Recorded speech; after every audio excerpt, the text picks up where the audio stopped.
Hey, hello everybody. Welcome. Happy Monday evening, and thank you so much for joining us for our webinar tonight on end of season tips to be grant ready with our farm finance mentor, Fina. My name is Lara. I'm a vegetable farm worker in Rouge Park, just northeast of Toronto.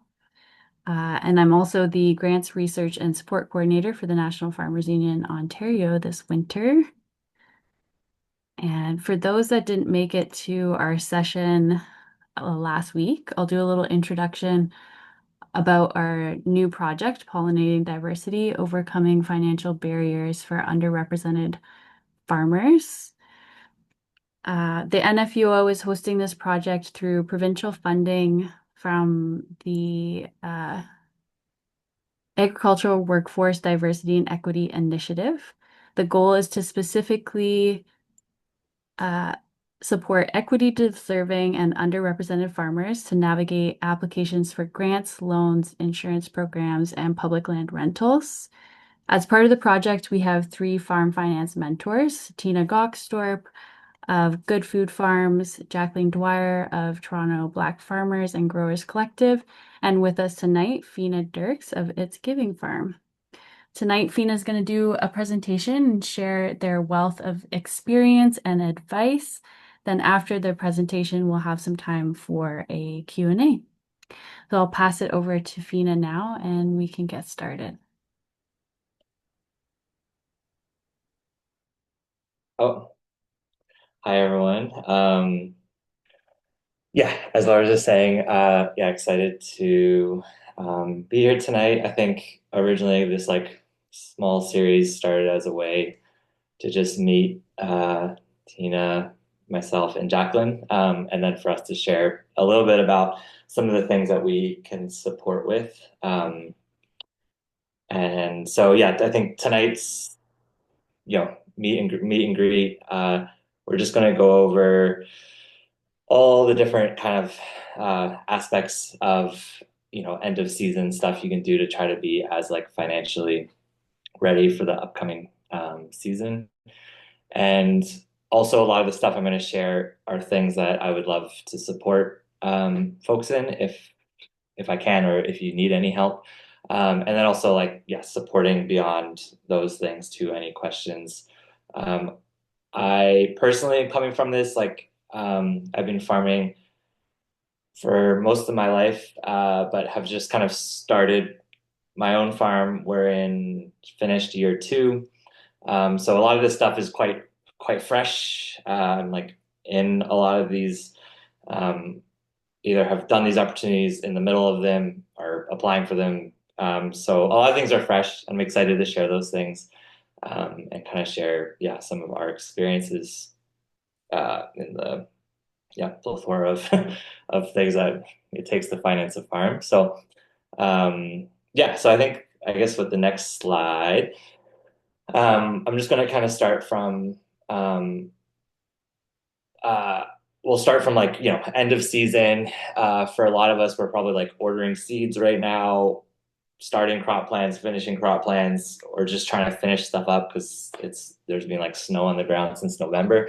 Um, so for us, I one of the kind of the first things that we're doing is to be, as we're getting figuring out the finances for the end of the season, while we're crop planning, I always, for us, it's such a good time to review just your crop plan, as much as it is oh, what I like growing, what grew well. The most important questions are what sold well, what do we not have enough of, what crops did staff enjoy harvesting, what crops do they not, what we need to change in that way. So I think kind of taking the time to know what crops brought you money is what should really be feeding a lot of that crop plan. And also, your crop plan is how much you're going to plant, how much you're going to have. So it's also impacting a lot of your cash flow and your revenue for the season. So I think the amount of successions you're doing, bed feet, row feet, all those types of things are essentially tied to like what your next season's cash flow projections are going to look like. If you're hoping to make a certain amount or you need to make a certain amount and you actually just don't even have enough in the field, you're not going to get those numbers. So making sure that that crop plan is also connected to those real numbers is really important. And the more detailed uh, you can get, the better. I think I have been working to try to get more detailed forever. And there are like moments where I think you start to realize uh, if you have a team, there's people with different skill assets, or even you can start to realize like what are your own, ways of gathering this information, collecting this information. An example, I was trying for a long time to do like spreadsheets that tracked exactly what we sold at markets, wholesale and what was going out and having a collection of spreadsheets. But inputting all of that, there were just some issues with the organizational stuff, like just for the way I work. So like this season, we ended up creating like a POS, and at markets, whenever we sold things, they had like there was items in a POS, and that way we tracked every item we sold at every market, and it made math easier too for some of the folks that work at markets for us. So it's also a good time to kind of think about how are you keeping records and what's working and what's not, and kind of take the time to to work on continuing to um, figure out the best way for yourself and the way that your brain works and the way your farm works to collect that data. Because in some of the later grants and stuff, I'm suggesting like all of this information is really crucial. And the more detailed you get, the better. Like we'll talk a bit about like ag stability and some other programs that rely on your gross income, like how much is your farm selling, and being able to know year after year, like, oh, these things are happening. We had a crop loss of an important crop. This is the exact amount we lost. Like those numbers are really important. So um, every year trying to get a little more detailed is really helpful. So kind of just that's where it starts with the crop plan, with the cash flow, with the revenue. And then we can go to the next slide.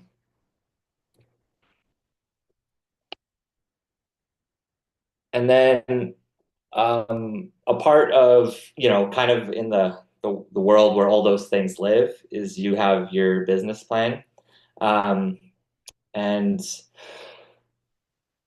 business plan's really important. If you have one, you should treat it like a living document. It should be something you go back to every year. If you don't have a business plan that kind of spelled out, the next 5 years with some long-term goals, um, I really recommend, like I really recommend working on that. I know the EFAO has had a business plan course that is, and if for folks who, maybe can't afford it or have other like lived experiences, I know there's also like discounts for that course. So it's a really good thing to sign up for if you can, if you don't have that. If you do have a business plan, just take a day or two with yourself, business partner, whomever you're working with, and just go through the whole document, like page by page, kind of see what's shifted this year. Maybe there are new sales avenues that you haven't accounted for. Maybe a market wasn't doing as well as you had projected. It's a really important document that you should be coming back to. And I feel like a lot of times when you create your first business plan, it's like growing vegetables. You kind of sometimes you grow everything, and every year you kind of start figuring out what varieties, or you're maybe growing a little bit less, but um, maybe being a bit more smart about it. So um, I think this is helpful, starting like using specific, measurable, achievable, relevant, and goal and time bound goals, and making sure your business plan kind of follows that trajectory. And for these first two bits, but would love to help if someone doesn't have a business plan or wants to even like go through updating a business plan. Like that's something I would love to help with. But like personally, I always get so excited about like thinking of the in-season issues. Like, okay, we had this irrigation issue. Oh, the trellising for these tomatoes didn't really work out. Let's try this new system. Kind of like these hiccups that are happening like in the like for the field and what we're growing. But I also think this time of year, understanding like the financial hiccups or where things might not be working in your business plan, you know, are doing your taxes really frustrating and you realize you need a better way to keep receipts, like kind of actually coming up with systems in this time of year that aren't always farm related. And sometimes it can be harder and they don't get as much time, but they're super important. So um, yeah, so those are kind of the next things. And now we're going to start. There's going to be a lot of acronyms, and for some reason, like government and everybody loves acronyms, so there are so many. And we'll like go through some of them. A lot of these programs are ones I've done recently. I'm in the middle of, or we're just starting. I think this can come up in the Q&A also, but like Ontario is a really hard place to get funding for certain types of like sized farms or farm operations. And it can be really frustrating and it can feel like there's actually nothing. Um, and a lot of these things I'm going to share are a lot of times they're federal programs that are being run provincially, um, usually through AgriCorp, which we can talk about, but there's also just a lot of yeah, there needs to be a bit of a shift, and hopefully there are ways of supporting like kind of smaller farmers. Because even when you do review hundreds of these different grants, the amount of them that are just not super relatable, or you only get like $60 because you only have 5 acres and not 5,000, it can be frustrating. So it is a frustrating thing that we all deal with. And I'm just hoping to share like a bunch, almost just a slingshot of what's available and there are some things that I actually haven't really dived into because I was like, oh, these are for bigger operations, but they actually can work with operations of all different sizes and scales. So yeah, so we'll go to the next slide. Um, so a lot of us are here with the NFU-O this meeting. I think for a lot of anything through like ag Canada or AgriCorp or any of the environmental grants, you need an FBR. So just something to do now. A lot of times you need to submit proof of income. If you already have that, you can just make your payment at any time in the new year before March 1st to re-register. And again, if you own land, you pay only 25% of the municipal tax rate on it, which is great. If you have a landlord, that can be something you share with them. So well, maybe you can reduce your per acreage cost. Um, if you rent or in other situations, the FPR is mostly just an opportunity to become a voting member of the NFU-O, be involved in your locals, but more importantly, it's just a way to access these grants. So just that's kind of like a thing to keep on your to-do list in the winter is make sure to pay those fees, which sit around $280 or somewhere. So we go to the next slide. Um, the next thing is a environmental farm plan. So it's if you have a growing operation of almost any type, you should have an environmental farm plan. You can get an environmental farm plan. It's a free course. It used to be in person and it used to be regional based. Well, it still is in person. You can still go in person, but um, now they have an online version that's really great, and it's 2 hours over 2 nights, separated by a week. So now you don't have to do like a whole weekend course, or you have to drive, maybe further to get to wherever in your region there is an environmental farm plan.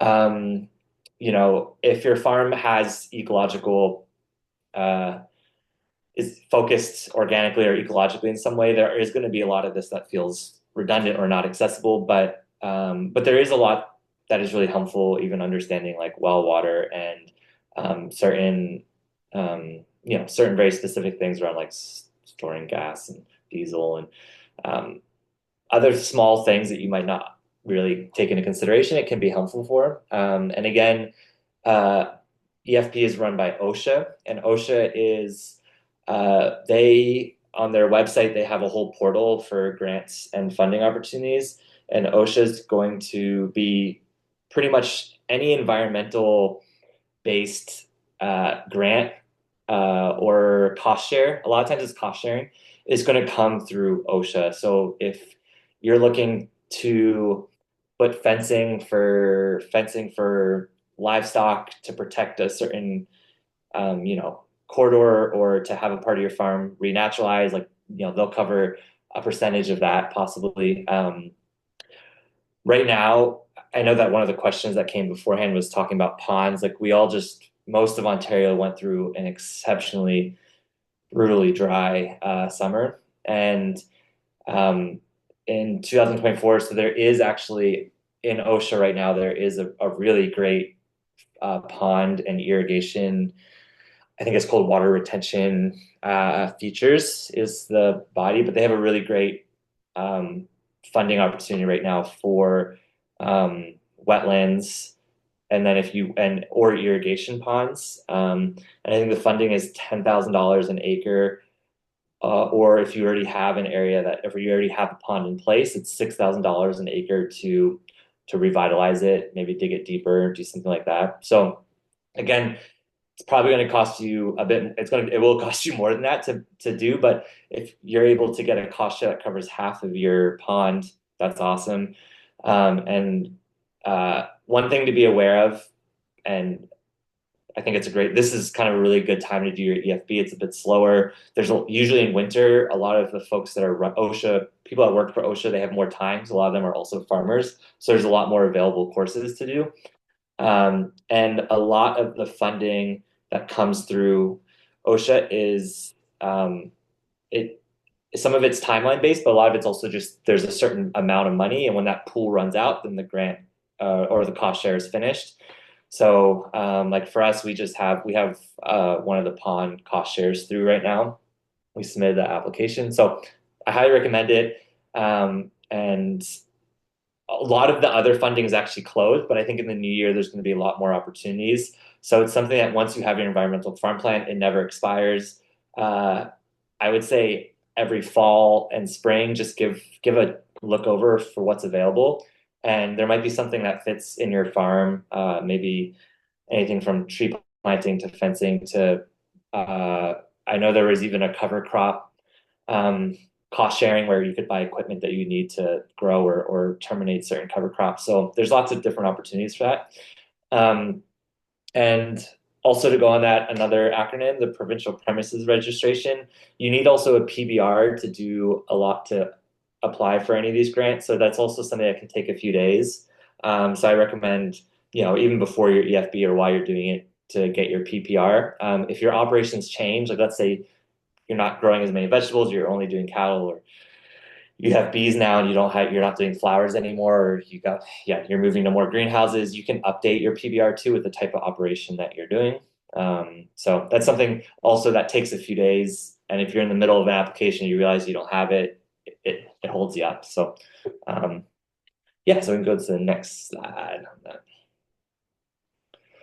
For anyone who was at Tina's presentation, you probably heard about GCOS. It stands for grants something. It's like a grant system that's available for small businesses or businesses of most sizes. Their online portal is what runs Canada Summer Jobs. I highly recommend doing Canada Summer Jobs through the portal. It makes reporting way easier. It makes getting paid a lot easier. And again, when you sign up, you need to have a signing officer. So whoever, you could be the owner or it could be a business owner, but that takes some time to set up. Um, and yeah, Canada Summer Jobs for a lot of us is a really important. It's like it happens almost every year.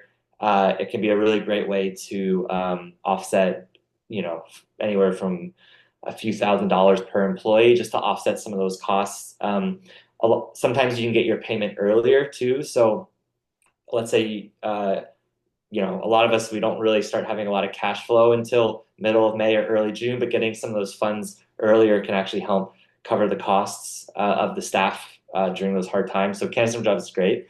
The other one that is kind of in the same realm is YESP, so it's Youth Employment and Skills Program. So Canada Summer Jobs is kind of open to all employers. YESP is more agricultural specific, and it's run through like the Agri Canada uh, website. You apply. That one I actually just called a few days ago because they hadn't opened it yet, but it looks like it's going to open in the new year. Again, it happens every year, but the folks that run it don't know if there's funding until it gets opened up, but it should. It's been running for a very long time. So again, that's something to look for in the new year. And the difference with this is Canada Summer Jobs is kind of, depending if you're not for profit or type of business you are, it gives you a certain amount of weeks. Yes, will essentially cover a youth to work on a certain project at your farm business for a longer period of time, usually with more money. And then you can get 50% of wages covered for non-priority groups, and then 80% of wages for priority groups. So yes was a really great program. The one thing I need to check, I think you can, but I know with Yes you can combine it with other employment, like other employment grants and opportunities up to 100% of wages. I actually am not sure if you can connect with Canada Summer Jobs, but you might be able to. I'll look into that. But with Yes, you can get other, if there's other types of funding coming in, you can combine funding and cover you can't go over, you can't get more money than you can pay someone, but you can cover up it. You can take money in to up to 100% of wages. So yeah, Canada Summer Jobs is kind of open to everyone. Yes, is more an agricultural based program that's through Agri Canada, and once you register with the AAFC account, you have access to all these things, which we'll kind of talk a bit more about further. So we can go to the next slide. Um, so another thing is, when you've just kind of had, your end of season, a lot of times, you've been paying things on time. Hopefully, like your account's usually looking as good as it's going to look, like when you have the most cash flow coming in. So I always recommend like just getting an update on just what's going on with your accounts. A lot of times you can just go to a bank and suggest to sit down in a meeting. Maybe you've never applied for a business line of credit, but these few months, especially, I would say before the holidays or after, they're a really good time to try to get a business line of credit to get a raise on credit card limits. You've probably been purchasing a lot throughout the whole season and making repayments. Um, and just having a higher available credit to the business means that when you are using credit, you're using a much lower ratio. So that's always going to look better for your financial health. And just a general, like, from personal experiences is like local banks or credit unions are a really great place to have those relationships. A lot of times with a big bank, they any request of an increase in a line of credit, and especially with rates dropping, a line of credit can be a really great resource. With large banks, they usually have to send any request to like a risk advisory group that's like totally separate, not even connected to you or the person you're talking to. It's just somebody just just making a random decision. But a lot of times with a credit union, or if you have a more personal experience, like it's the bank manager or someone who's like just deciding whether that risk makes sense, and having those relationships and long-term banking relationships can help a lot with that. It was one of the things that helped us out a lot to start our farm is like one of those relationships. So always look into, if it makes sense, like look into a local credit union. It can be very helpful. So next slide. Okay, so the next two are government programs that are in Ontario. They're going to be delivered through AgriCorp. So they're Agri-Invest and Agri-Stability. This is my first year applying for both of these. And you know what? I think that I think they're really great programs that you know I would recommend everyone trying to get into. So Agri Invest is think of it as like a TFSA for your farm business, that's run by the government. So if you're making more than $25,000 in sales, anything under $25,000 in sales, the amount that they're going to give you is too low, and they don't make a payment. So anything over $25,000, um, it's worth having an agri invest account.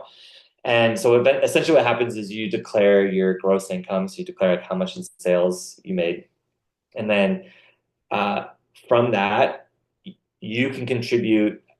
I guess you can contribute quite a lot, but as long as you contribute 1% of that total, the government's going to meet you at 1%. So let's say made $200,000. As long as you contribute $2,000 to that account, the government's going to contribute also $2,000. So it's based on how much you made from that for that year.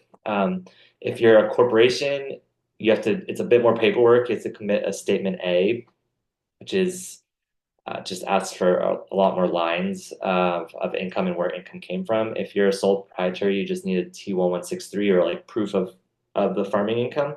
Um, but it doesn't sound like a ton of money. I mean, if you're making, I think they'll cover anything up to $1 million. So if at $1 million, you could put $10,000 in, and then they'll give $10,000. Um, when you pull money out of it, money that you put in, and when you take it out, isn't taxed. But if you pull out money that was the portion that was contributed by the government, then you just have to declare that as income. So you can pull it out on a year where maybe sales aren't as great, and then you're going to pay less taxes on it anyway. And then there's also like investment opportunities within that account. So it might not be a ton. It might be like 1,000, 2,000, to $10,000, but it adds up year after year, and it's just money that if you don't have an agri invest account, it's just money that the government's not matching and you're not getting from them. So kind of a recommendation. And then agri stability is a lot for AgriCorp. You get a PIN, so you have to get a PIN to open an account, and that will get you into both programs. For agri stability, if you decide to be a part of it, you kind of declare the same, so statement A or proof of how much you made, and they have set periods. So they'll look at what your historical reference margin. So like they'll kind of look at like your average over a bunch of years, and that's kind of set as a standard. And then every year you pay a fee. It's $315 for every $100,000 of protection. So you can protect up to how much that historical reference margin is. So yeah, you can protect yourself up to like 300,000. And then the way it works is if you lose more than 30% of your income for that season, the government will match. So under the 30%, they'll match for every dollar under the 30%, you get 80% of that. So you get 80 cents. And in years where there might be really big disasters, like some of the forest fires out in Nova Scotia or some of the really dry conditions, a lot of times they might raise that. I think this year they raised it to 90% with other types of programs available. So kind of the benefit to this is, let's say for some reason um, you have a big drop in your farming income, um, it's covered, and a lot of times it's going to be covered a lot more than the $315 that you're paying into. So that could be yeah, from loss of crop, just yeah, different changes in market, environmental stressors. And every year you need to file for both programs. So that's kind of why it's in our to do checklist, because it's something that you'll want to do when you're doing or after you've done your taxes. Um, so yeah, so kind of two helpful programs. They're run through AgriCorp in Ontario, and yeah, folks are really helpful on the phone too, so they're great to chat with. So okay, we can go to the next one. Um, so this is one that's a bit new to us, and we're so hope to be able to talk more, definitely talk more to it towards the spring and next season. But so SR and ED tax incentives, essentially they're tax incentives that are worked into the tax code. So they're not really like a grant where you're going to lose, um, where funding might change year by year, or it might change by, you know, who's in government. One thing that's going to be interesting is that with OSHA and some of these grants, like I think there's going to be a bit of a change out of some of the environmental funding that's been available in the last few years. I know that I know the Carney government has kind of different priorities, which means that there'll be different agricultural funding priorities. So these grants and things are changing a lot. But this is something that's into the tax code, so it's pretty set. And essentially, it's a program that is wants to continue for there to be advancement and research in different fields. And I think for businesses, if they spend a bunch of time or resources on research and development, those aren't always seen as like ways of making a ton of income, or can be income losses. Um, and so SNRD is a way to write off any kind of on-farm research. And an interesting thing as farmers, like we're always doing on-farm research, and especially like different scales or in different places we're working. A lot of what we're doing is, there might be a study, in like California around the impact of, you know, some beneficial insect on aphids or whatever it is. But that's totally different when you're talking about Ontario, or you're talking about regionally like the GTA, or you're talking about like, Durham or something. So it's a way that you can possibly take an on-farm research and and use it as a tax write-off, so you get the money back that you might spend on like lost land because you planted a crop that you weren't sure how it was going to do. Normally you're making $1,000 a bed. You planted 2 beds of this, so that's $2,000 that you could have made that you're not doing this research.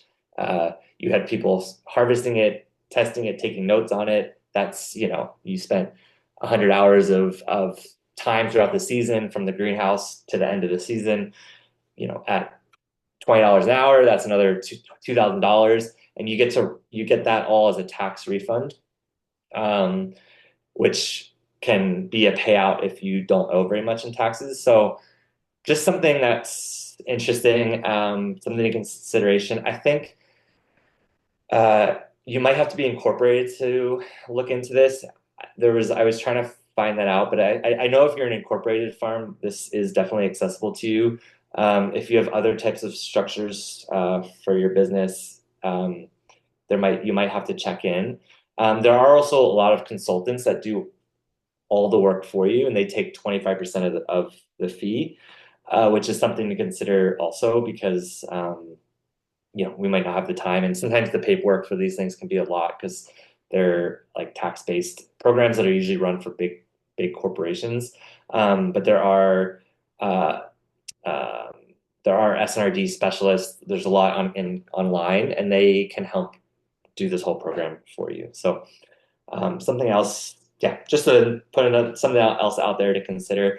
A lot of times, if you've ever done research with a university, or even if you want to do an on-farm EFAO research project, and they're awesome. This could be a way to actually combine that, and it's going to make the proof of your research look even better. And it's a way to get, small funding from the EFAO to do your research, while also getting to write off any time, hours lost land, lost time, to get back that money also. So something to look into. Might not work for everyone, but I thought I'd just share. Um, and then we can go to the next slide. So we're getting towards the end here. So the next thing is kind of just, that was a bit of a run through of what we're assessing, and what's available through the government and through Ontario right now. But there are other yeah, there are other like kind of funding models outside of that. Carrot Cash is a great one that's has been running every year. And it's funding up to $5,000. It's something that you can apply for at least three times, or you can be awarded it three times. Um, and yeah, it's a very low, no strings attached, they've made the process even easier this year for applications. So a lot of times it can be just a project, um, and usually coming up with like a project connected to your business that's also going to help grow your business, but also, you know, um, support the community that you support as a farmer in some way is better for that type of grant. But for Ontario Care Cash, they're great. They've been around for a while. I highly recommend. Like everyone should be trying to submit an application every year. It's a very easy application, so I highly recommend that. And it's a good one to, we're past, I think, the opening for that, but you can still right now identify a project on your farm or improvement or a community-based thing that you want to do, and you can start outlining a budget and writing about it. Having the stuff just ready to go is really helpful.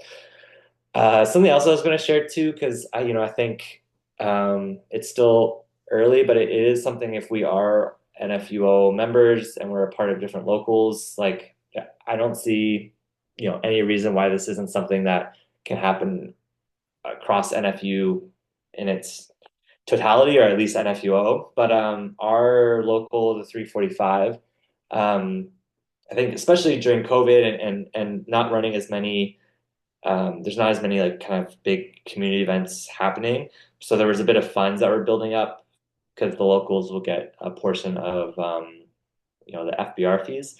So what they did was last year, some of like the president and some folks came together and they did a microloan project. So what that means is members of the 345 submit, there's kind of a framework, it's just a page or two, and you submit a project that's a year round. It could be something as simple as, my truck looks like it's falling apart. I want to get it wrapped, or I need more bins because our CSA bins are falling apart. Doesn't have to be anything like groundbreaking. And yeah, you submit that project, and then at our annual, I guess, our annual general meeting, the projects are available, and then the local gets to vote on which projects. They might only be able to do two a year or three a year, but they'll vote on which projects they'd like to fund for that year. And for the 345, I think it's $2,500, and 500 of that is forgivable. So you have to pay back 2K by the end of the year after you receive your funds. So it's just a small loan, but again, that's like getting that small loan in April, or yeah, March or April can be really helpful. And it's also a really great way of like getting a local to kind of know what types of things people are looking for funding for, to also get folks like more involved in the local. So something that I think as we keep going and there's a bit, we'll see how it goes over the next few years, but I don't think there's any reason that all locals don't have some sort of project like this, that membership fees can help support members um, collectively, and different seasons, different members can be supported. So I think it's a really great kind of micro loan idea. And sometimes like Carrot Cash just 5,000, this is just 2,500. It might not be a lot, but these things they add up. Um, and then the other thing to kind of consider as this off season, as you're going through all these financials and you're looking maybe to fund, a new something new that you need next year, new equipment, new capital investment. I think community funding can be a really important thing to not oversee. Like, there's GoFundMe and Kickstarter and all these things where you're kind of just asking folks to support you in a way, and those are great. But a lot of times, if you ask folks like for small amounts of like, hey, if you can contribute $500, we can write up an agreement, and I'll make sure to pay you back that $500, within the next year.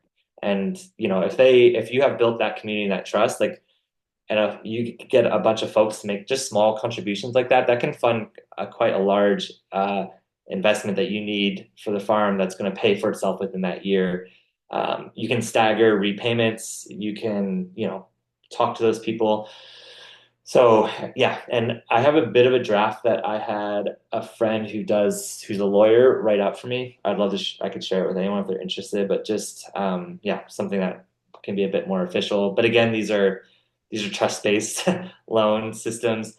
You can even add a small interest onto them, like, with interest rates dropping, also what people are getting on, the interest and savings accounts and stuff are also have fallen a lot over the years. So, just a 1, 2, 3% interest on the loan is going to be the same as someone just having that in their savings account, but they know that it's like supporting a farmer, that they're either friends with, family with, or that they shop with at the farmers market. Uh, I know around here there's a farmer who just asked, the CSA, did something like that through the CSA and was able to buy a entire new tractor for the farm.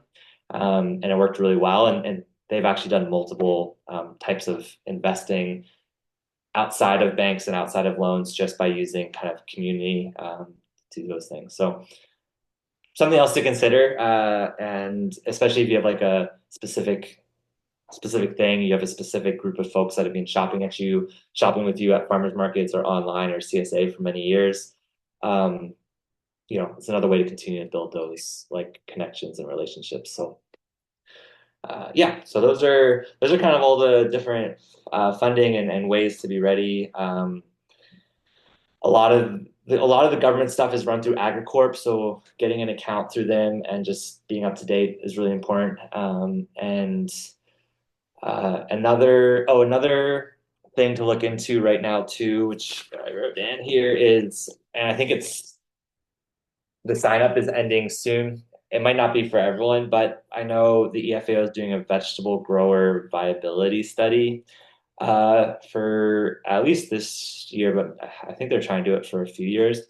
Um, and what this is going to do is it. I think if any way, it's going to force you to like not force you, but it's a way to hold yourself accountable to try to have the best records you can, while also getting, having experts kind of look at your financial health, create a picture, and then being a part of a larger community that are doing this of like growers in a similar region with similar markets. And it's a way to kind of compare, yeah, like what, how much are certain people spending on seeds? What are staffing issues? What are costs? Like are different models way outperforming others? It's a way of creating a benchmark, and those benchmarks are really good because, even as you're reviewing business plans or you're reviewing cash flows, you can kind of be like, okay, what are farms that are doing, 100-person CSAs on 2 acres? Well, what do they look like? And having this viability and this benchmark, you can be like, okay, I'm actually making about what everyone else is making. That makes sense. Like, how can I maybe lean up my operation? Or you can be like, oh, I'm kind of I'm not making as much as these other farms. Like, maybe I can reach out to them. Maybe I can, see what's going on. Maybe there are different markets, but having that benchmark just allows you to also gauge where your business is financially. Um, and again, yeah, all of this is it's hard.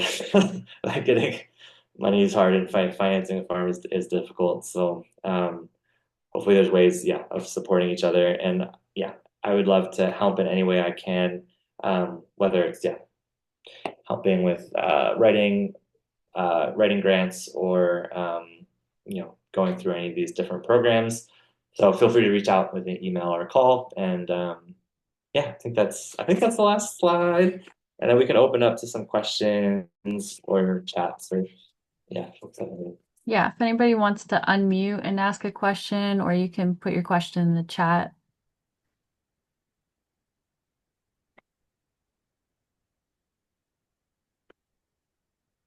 I see Laura was adding some things as I added in the chat too. So those are all, yeah, stable to stack CSJ, and yes, awesome. You can pretty much have like many months of fully paid staff. So that's great. Yeah.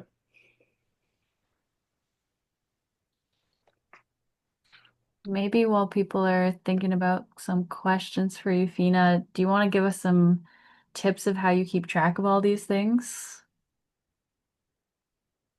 Um, yeah, a lot of them are like a lot of these. They're a lot of them are very connected. So like when I was sharing, like the Agri-Invest and Agri-Stability and Yes, they're kind of all in the same portal. And even within that portal too, there's a ton of grants available. Like there's all these grants for small cideries right now. Um, I recommend like once you're in these portals, just at least once a year, just click through and see what these just see what's available because it's always changing. Um, I think uh, yeah, like like having a way of knowing having a detailed list of knowing what you're selling, I think is going to be really important for anything from this like benchmark study. It's important to like directing your crop plan, and it's also important to like if you have a loss of income on your farm, to know like where that loss of income came, maybe what crops didn't grow well, was there a specific need? So kind of like having that information's obviously really helpful. Um, if you're doing all the accounting yourself, there's a million ways to do that. And again, it's going to really be on like if you're someone who just loves having everything in a certain spreadsheet or designing spreadsheets, you're never going to avoid spreadsheets. You're going to have a ton of spreadsheets no matter what. But you might have an accountant, you might pay like WagePoint to do all of your or some sort of like wage program to just do all your ROEs and your T4s and do all that. Um, but again, yeah, I think those things are helpful. Getting like a business credit card so all your expenses are kind of separated from some of your personal expenses can make some of that tracking a lot easier. I find it's a lot easier just to pull a credit card list from a business card where you know every expense is for the business versus trying to go through a personal um, credit statement to pull those out and getting confused sometimes. Anything that tracks receipts, really helpful. And again, that might be QuickBooks or different types of programs for you. So um, yeah, I We see have there's a two. couple questions. Yeah. Do you want to read them out and then answer them as you go?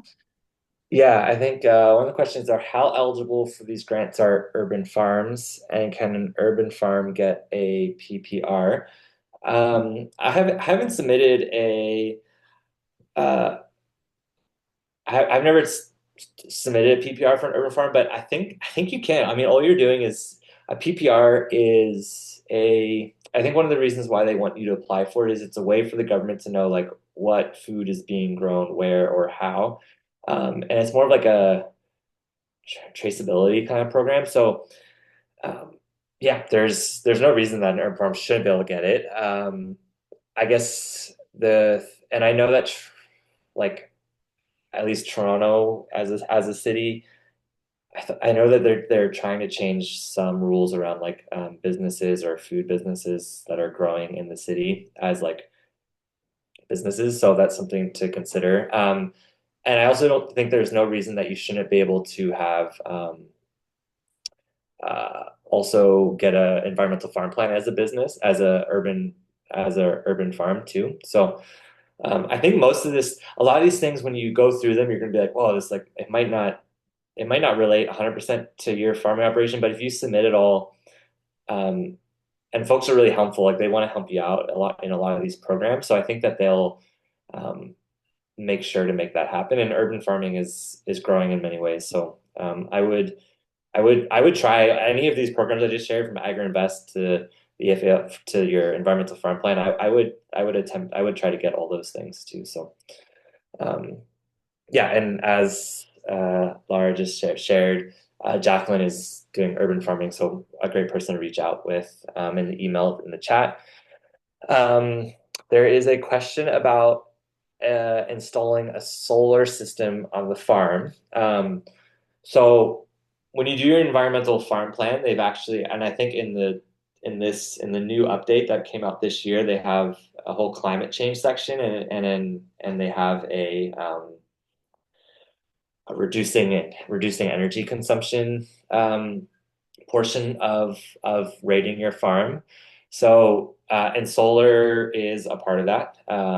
And I I saw your question earlier, so I did do a quick look. There was the ACT program, which just closed this year, which was like funding solar panels on agriculture operations. So even though a program closes, like it doesn't mean that the funding is not going to come back. So you can look into ACT and maybe even just like sign up for that program, and then you would be able to see if it reopens. Um, and I also know that there's like all these just from hearing from other rural farmers, but there are a lot of like solar panel companies that like try to get farmers to put solar panels on their property for a fee. But I've heard a bit of disasters around like cleanup and like they say you're gonna get making a certain amount of money, but then you have to deal with like after 10, 15, 20 years dealing with all the solar panels that are left on your farm or on your operation. So something like anything that's outside the government or Ontario, I would like take wearily around solar panel um, funding, or somebody just be like, I'm just gonna put solar panels on your farm, because I've heard nightmares around that. So yeah, but ACT is the acronym for the solar panels, and it was a government program. So yeah, so that's I guess my question for. But I do know that with OSHA, so their grant portal is going to have anything that kind of is reducing your energy consumption on your farm, changing operations are gonna fall usually under OSHA grants also. So yeah, so that's I guess another question. Oh yeah, Linda, I can share with you um, I can share with you. I think my contact was at the first slide, so it's just Fianna at NFU-O Ontario.ca. So if you want to message me, I can share with you the like kind of form that's a bit more like that's like vetted by a lawyer, that can be kind of just creating a real like a partnership or a moment of trust around a community fund. And a way to engage, yeah, different community partners for funding. So I can share that with you, and you can make the edits as needed. Um, yeah, and maybe I could see maybe I there was and then same for the solar panel. If you send me an email, I'll send you that government program that I saw. So if you can also send me an email, I can reply back with any of the solar panel stuff that I saw. So um, yeah.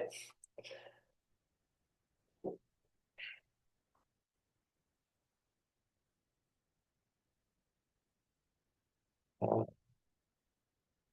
and I guess last Uh, I know one of the criteria for land to be zoned for agriculture. Do you know if Toronto's considering allowing that for zoning category in the city?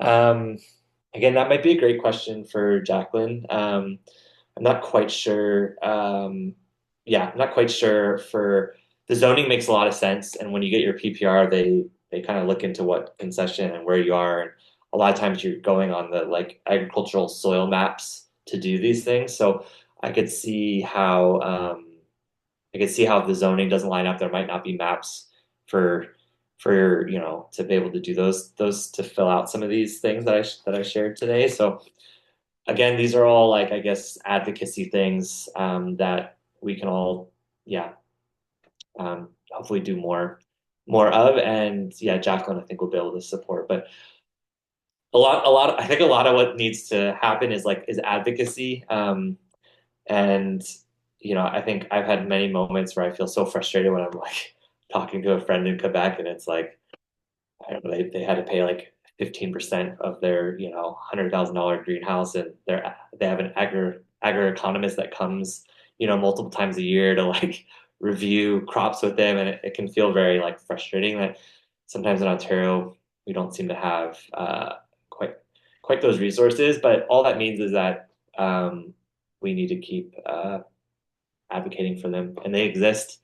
And they exist in Canada, so I think advocating for them more is going to be helpful. And And then I think making sure to access any programming that you can. Like, um, I didn't actually know about that pond funding, and I paid to get our pond dug.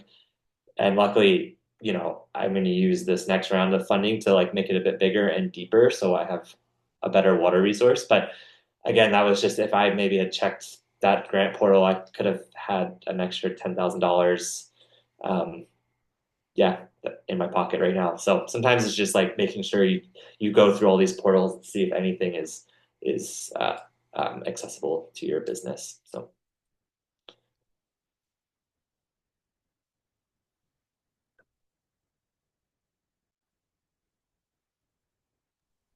Does anybody else have any questions for Fina?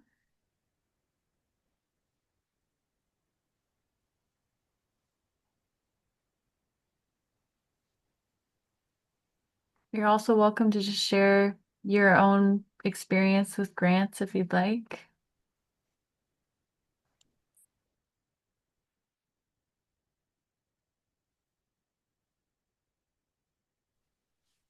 I'll share my experience with the Canada Summer Jobs. yeah, Um, please. yeah, well, I think it just closed. It Yes. closes earlier and earlier, like every year. So that was one that you have to watch for. Um, and we've gotten small amounts every year, but it's frustrating because it's never, you apply for like two or three people and they'll cover one person for a certain amount of weeks, which is better than nothing. And I think that's why they started moving up the closure date so they could give people an answer as to what funding you were getting well before, May 1st when you get confirmation. Um, but yeah, I wish we'd have a little bit more coverage. So I've asked for a little bit. I've learned and I've asked for like a little bit more year over year, just because I know I'm not going to get that 100% because they want to give something to everybody if they can. Yeah, and I know with Canada Summer Jobs too, it's all municipality or like regional based. So like Okay. the prior like if you look at they have like usually priorities that they try to fund. And I was just chatting with some folks and like the priorities in each region are completely different. So your MPP actually just determines those priorities. So like ours last year, it was totally different this year because we have a new MPP and there was like AI was like one of the priority, like AI training, and they were completely different than they were last year. So but maybe out in like Gray County, like they have forestry as one of their priorities, and they have other different priority categories. So that shifts. And one suggestion I always have is just say, like, as farmers and businesses, a lot of us are, if we own a business, like we're working alongside our staff all the time, most likely. And when they ask on those Canada Summer Jobs and yes, like, oh, are you going to be providing like daily mentorship? Are you going to be providing weekly check-ins? Are you going to be doing like written report? Just yes, yes, yes, yes, yes, yes on all of it because it's going to help it's going to help your chance of getting funded a lot. And the type of relationship a lot of us have with staff is so much more interconnected than corporations or other folks that might be applying for these types of jobs. So just you know, yeah, if folks are going to be using a drill or anything, like you're also giving construction experience. So just make sure to like click all those priorities, say yes to all those things because it will help and ask for more because they always give you half the weeks you ask for and they give you half the people you ask for. So Yeah. if you want like two people, ask for four. If you want 8 weeks, ask for 16. Yeah. Yeah.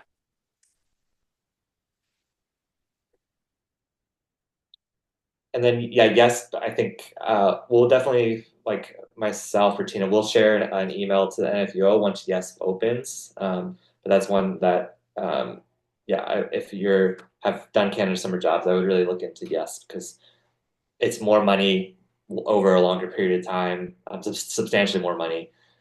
And I think there's even like housing and relocation and like uh, certain things if folks are like hit a priority category, it'll fund different aspects of the job for them too. So yeah.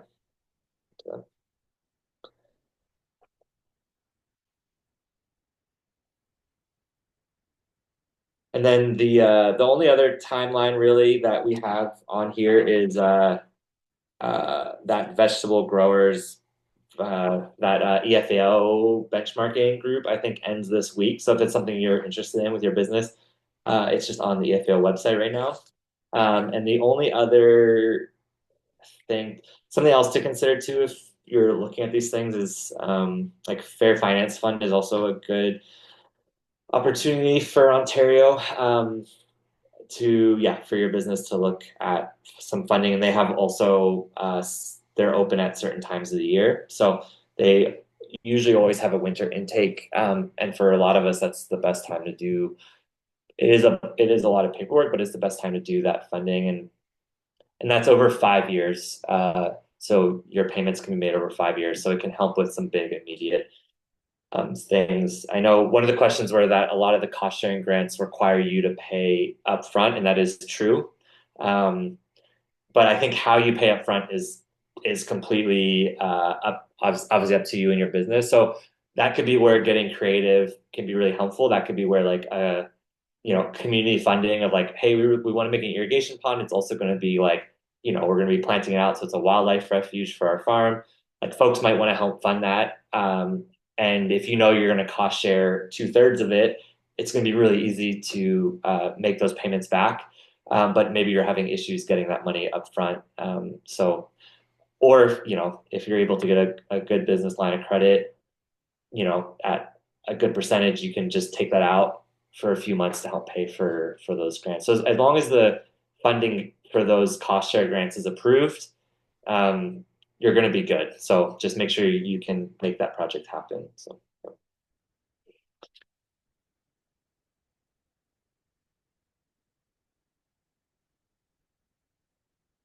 And yeah, and available. Yeah, I think once we're finished here too, if anybody ever wants to, I think my email was shared. So um, feel free to reach out. Like yeah, would love to help. If you want someone to just like look over a business plan or a grant that you're writing or anything, yeah, feel free to reach out.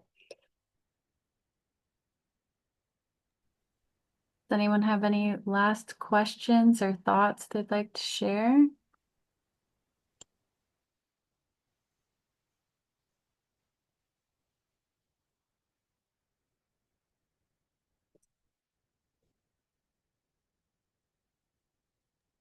Yes, not. So we'll wrap it up. Um, Thank you, Fina, so much for that presentation. I think it was really informative and lots of Thank you. takeaways. And I just have a couple announcements for the end. Fina's already mentioned a bunch, but a big part of this project is offering one-on-one mentorship for equity deserving farmers. So please don't hesitate to reach out to Fina or our other two mentors. You can find their contact information on the NFU-O website and read more about their experience and the types of grants and loans and everything that they've applied to. Also, we have our HR series is going to be starting again next February, or this coming February. The date on this slide is actually wrong. So the first session is going to be on grants and loans, and that's going to happen the Monday before this, so January 26th from 7 to 9 p.m. And we do have registration open for that. So I'll send out an email with the registration link. It's going to have Fina, Jacqueline, and Tina all presenting for that session. So I feel like everybody here would love to see that. So that's all for me. Thank you so much for coming out and for the discussion. We appreciate it. And I hope everybody has a great night. Yeah, thanks everyone.